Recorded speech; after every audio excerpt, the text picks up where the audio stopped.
செய்தியை பார்த்து வருகிறோம்.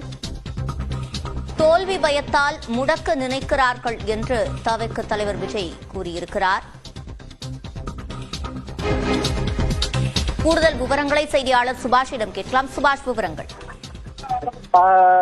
விஜய் அவர்கள் தனது எக்ஸல பக்கத்தில் வாயிலாக ஒரு பதிவிட்டிருக்கிறார். அதாவது வரும் 13ஆம் தேதி திருச்சியில் தனது தேர்தல் பரப்புரையை தொடங்குவதற்காக திட்டமிட்டிருக்கிறார். அந்த வகையில் தற்போது மக்களிடையே பெருகி வரும் அன்பையும் ஆதரவையும் பொறுத்துக் கொள்ள முடியாத திமுக அரசு அதன் செயல்பாடுகளை முடக்கும் நோக்கத்தில் பொதுச் செயலாளர் ஆனந்த் மீதும் அதே போல கட்சி நிர்வாகி மீதும் வழக்கு செய்திருப்பது கண்டனத்துக்குரியது என்று பதிவிட்டிருக்கிறார். அது மட்டுமல்ல, மக்களிடையே செல்வாக்கை இழந்து தற்போது ஆளுங்கட்சியினர் தூக்கத்தை இழந்து வருவதாகவும் தமிழக வெற்றிக் கழகத்தை கண்டு பயத்தின் உச்சத்தில் இருக்கிறார்கள் என்பதையும் விமர்சித்திருக்கிறார். தேர்தல் பிரச்சாரம் என்பது அனைத்து கட்சிகளும் மேற்கொள்ளும் ஜனநாயகபூர்வமான பிரதான நடவடிக்கை. மற்ற கட்சிகளுக்கு இது போன்ற நடவடிக்கைகள் சர்வசாதாரணமாக எடுத்துக்கொள்ளும் இந்த அரசு தமிழக வெற்றிக் கழகத்தின் மக்கள் நலனுக்காக செயல்படும் செயல்பாடுகளை கண்டாலே அஞ்சி நடுங்குவதாகவும் குற்றம் சாட்டியிருக்கிறார். தோல்வி பயத்தில் ஆட்சியாளர்கள் தங்கள் தூக்கத்தை இழந்து முழு நேரம் தமிழக வெற்றிக் கழகத்தை வீழ்த்துவதை பற்றியே சிந்தித்து காவல்துறைக்கு நெருக்கடி கொடுத்து